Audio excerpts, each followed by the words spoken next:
Hello guys, check natin itong in-order online na shower. Shower na mainit. Kasi ngayon po ay paharap yung panahon natin sa tag-ginaw. Dahil ngayon ay bare months. At syempre mas maginaw kapag January, February. Ayan, maginaw po yung mga ganyan na buwan. So para hindi po tayo painit ng tubig. Tingnan natin kung marunong tayo mag-install nito. Syempre DIY na naman tayo. Ayan, meron siyang kasamang instruction manual. At naka bubble wrap naman yung kanyang item. Check natin. Okay, safe naman. I-box pa sa loob. Ito yung kanyang mga kasama. Meron tayong shower head. Para kahit anong oras, kahit gabi, pag sinipag ka maligo, magbubukas na lang. Ito po siya. Tapos ito yung sabitan niya. Meron siya kasamang safety breaker para po sa ating linya ng kuryente.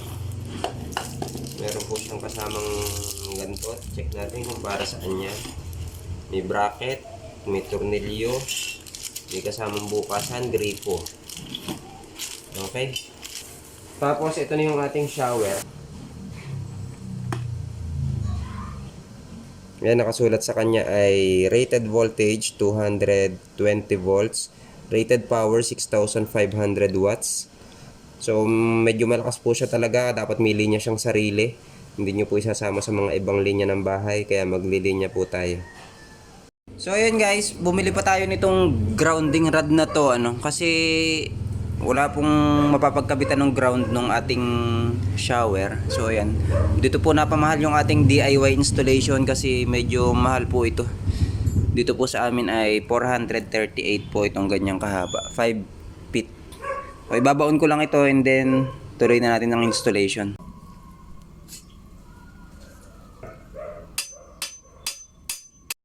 Kaya guys, bago nga pala masira itong dulo na ng ating ground rod, lagay na natin to.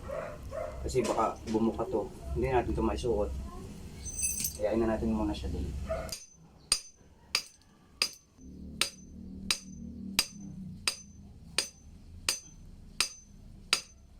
So ayan guys, nakakabit na at nilagyan na natin ng clamp. Mag-iipit na lang tayo ng wire dyan. Pati yung mga washing machine natin, itatap na rin natin dyan.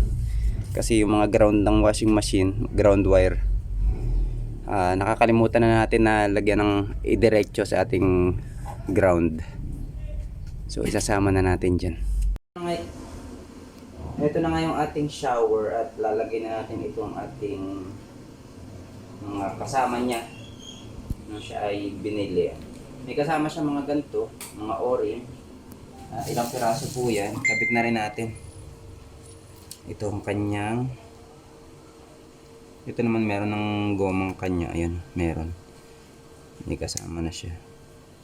So sabi sa manual, siya daw ay dito nakalagay. Water flow control valve. Ito. Dito siya sa blue.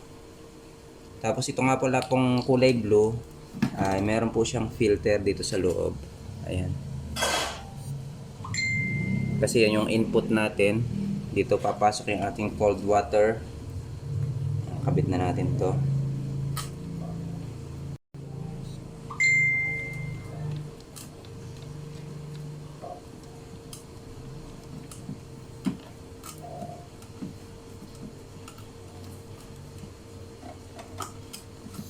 Tapos dito sa kabila, ito yung output natin. Ito naman yung palabas doon sa ating shower head.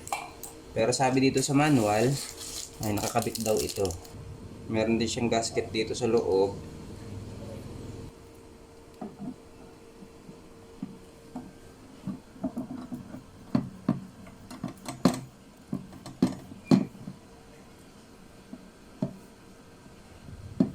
Tapos dito, do sa wire natin, may nakasulat naman dito, yung brown is yung ating live wire, yung blue, yung brown ay live wire, yung blue ay ang ating neutral. Ito naman sa admin, pwede po magkapalit itong dalawang to namin. Depende po sa lugar yan. Tapos ito yung ground, ito yung idudugtong natin doon sa ground. Papakita ko po sa inyo kung paano po natin siya ilalagay. Ating susubukan kung aayos natin. Ito po ay kakabit natin dun sa ating breaker. Tapos bumili pa po ako nitong bukod na bili na naman, ano? Kasi ang X-ray naman po na rin kasama nila eh. Yung amin po, ang gagawin ko, doon lang sa gripo ikakabit. Hindi po doon sa malapit dito. Pero kung meron pong malapit na supply ng tubig dito sa pagkakabitan nyo nito, okay naman na po ito. Kasi yung amin medyo malayo po. Bumili po ako ng shower hose. Hindi po ito kasali dito. Bukod po ito. Dito po, ayan, ganyan po installation. And then, papunta po sa ating shower head. Ayan, nakakabit na. And then, dito naman nga, yung supply natin, galing sa mga gripo natin. So yun guys, kakapit na natin itong bracket, yung kanyang sabitan. Dito na lang.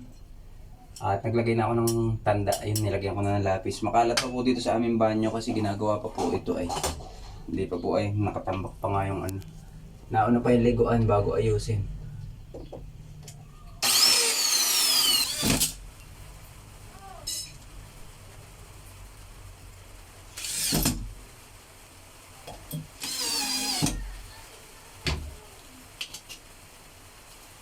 So ayan, sabit na natin. Ay, hindi sumabit yung ibabaw.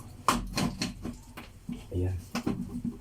And dito guys, dito sa kabila, ayan po ay nagawa na tayo ng abang na linya dito. Kinabit na natin yung breaker niya, tigis ang butas lang naman po yan. And then ito ay dito. Ayan, tigisa sila dyan sa butas na yun. Ito po hindi pa nakatap na doon sa linya natin sa panel, hindi pa po. Tapos itong isa, dudugtungan natin ito yung ilalagay natin doon sa gagawin nating ground doon sa labas. O yan yun. Magdudugtong tayo ng wire papunta doon sa labas. Ito, itap na natin.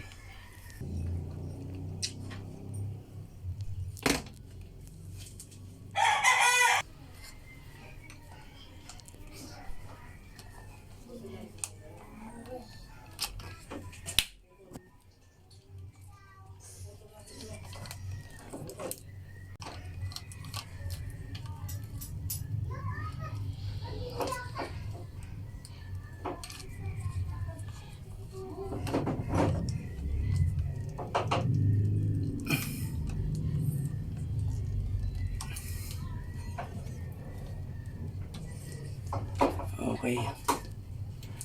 Dito naman magdudugtong tayo isa. Pupunta doon sa labas. Dinugtungan na natin yung ating kulay yellow or yung ating ground wire. Ako po ay hindi naman expert po dito.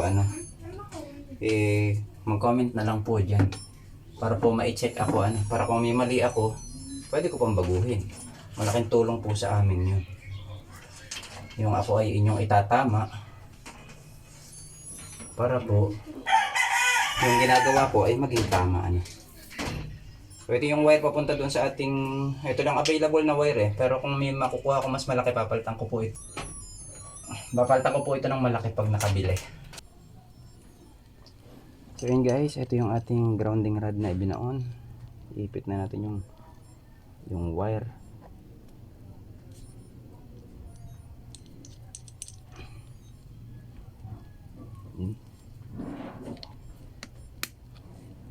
Tulad ng sinabi ko po, hindi po ako expert dito.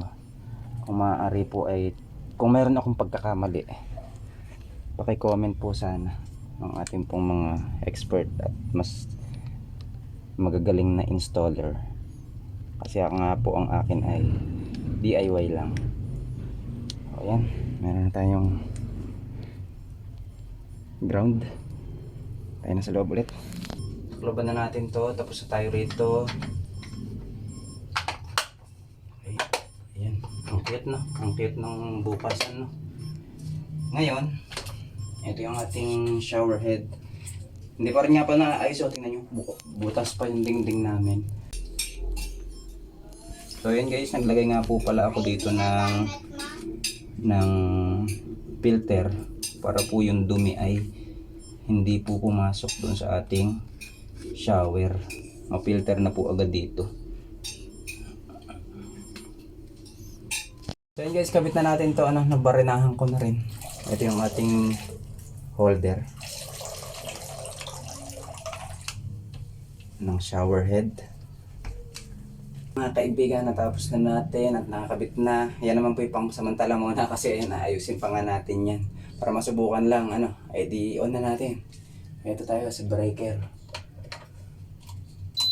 Pagka on natin yan, automatic na yung gagawin.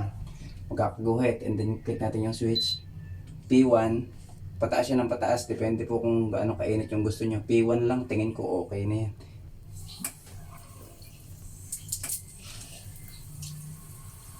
Ayan. So, ayan. Maligam-gam na. Pwede na maligo. Hindi na ako matatakot maligo. Ayusin lang namin dito sa banyo kasi para magamit na natin ng diretso. So, ayan. Sana nakatulong itong aking munting tutorial. At syempre, sabi ko nga kung merong expert dyan, i-check, pakitama nyo po kung anong aking mga pagkakamali sa pag-i-install po nito. Hanggang dito na lang. Please don't forget to like and subscribe. Bye-bye!